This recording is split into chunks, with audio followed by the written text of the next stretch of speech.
terhormat Bapak Pengurus Masjid Nurul Ikhlas Kepala Bukit, yang kami hormati Bapak Ibu Majelis Guru MTSL 5 Solok Selatan, Bapak Ibu Jamaah Masjid Nurul Ikhlas Kepala Bukit, seterusnya kepada tim Safari Ramadan MTSL 5 Solok Selatan.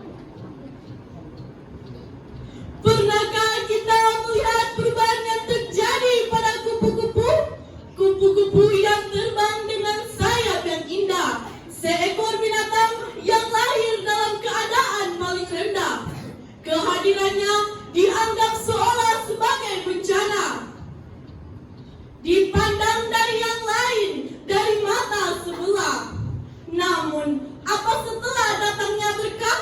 Secara perlahan, binatang tersebut lahir menjadi seekor kupu-kupu setelah mengalami hari-hari yang panjang di dalam kepompong. Saat itulah kebahagiaan pun memuncak.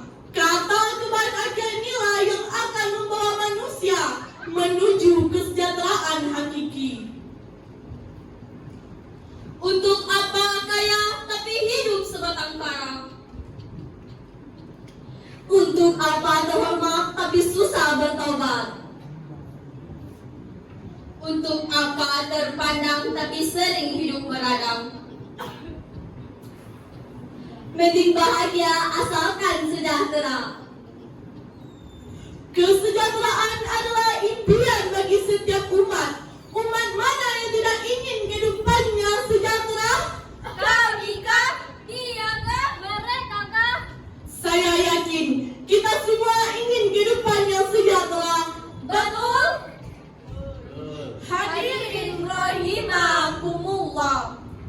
Dari ungkapan kami di atas, maka perkenankanlah kami menyampaikan sebuah nasihat yang insya Allah bermanfaat melalui MSK kami yang berjudul Membangun Kesejahteraan Umat.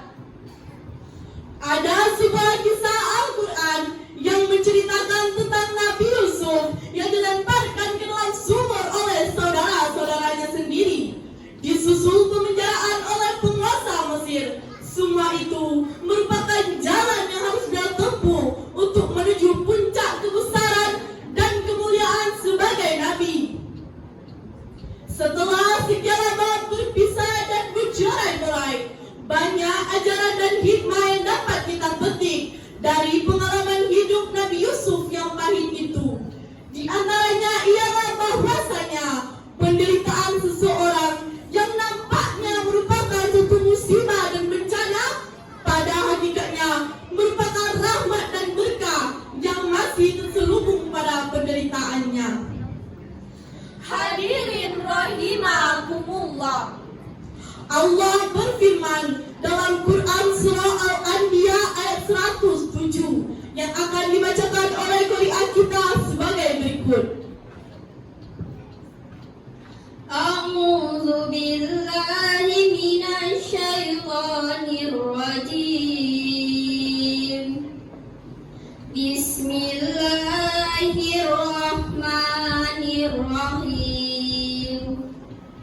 Wa ma arsalnaka illa rahmatan lil alamin. Shadaqallahul azim. Aku berlindung kepada Allah dari godaan setan yang terkutuk dengan menyebut nama Allah yang Maha Pengasih lagi Maha Penyayang. Dan tiadalah kami mengutus kamu melainkan untuk menjadi rahmat bagi semesta alam. Maha benar Allah dengan segala firman-Nya.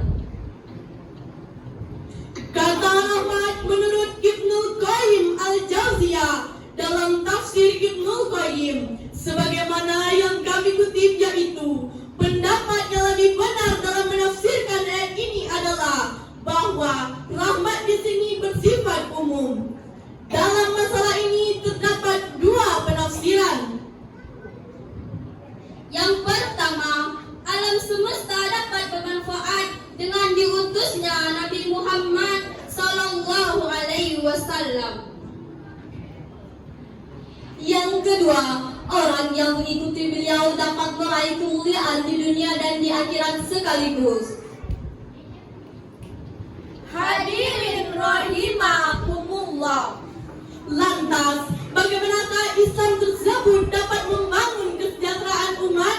Jawabannya sebagai berikut. Yang pertama, marilah membangun kesejahteraan umat melalui sistem hukum.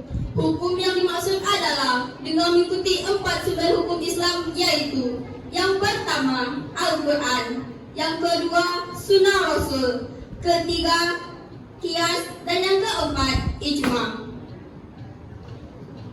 Yang kedua, marilah membangun kesejahteraan melalui sistem ekonomi. Hal ini ditandai dengan maraknya lembaga-lembaga syariah dan bank-bank syariah di sektor praktis.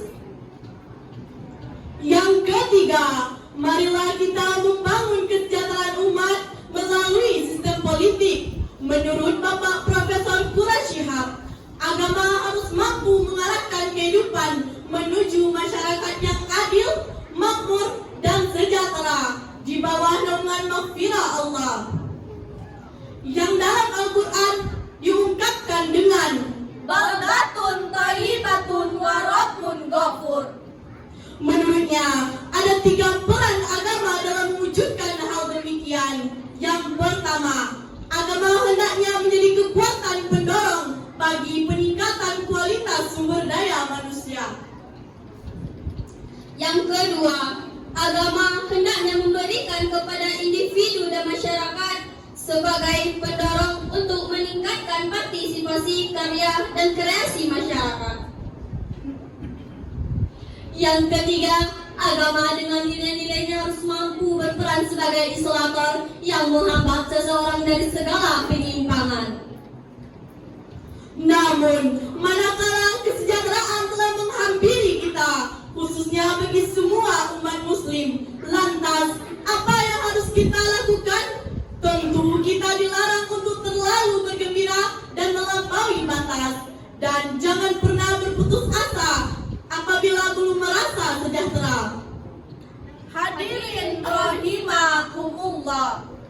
Dari pemaparan kami di atas, marilah bersama-sama kita membangun kesejahteraan umat melalui sistem hukum, ekonomi, dan politik. Dan manakala ketika kesejahteraan telah menghampiri kita, janganlah berbuat yang melampaui batas. Dan jangan pernah putus asa dari rahmat Allah Subhanahu wa taala. Pak Topik menjahit kopiah. Kopiah dijahit benang yang utuh. Wabillahi taufiq wal hidayah. Wassalamualaikum warahmatullahi wabarakatuh.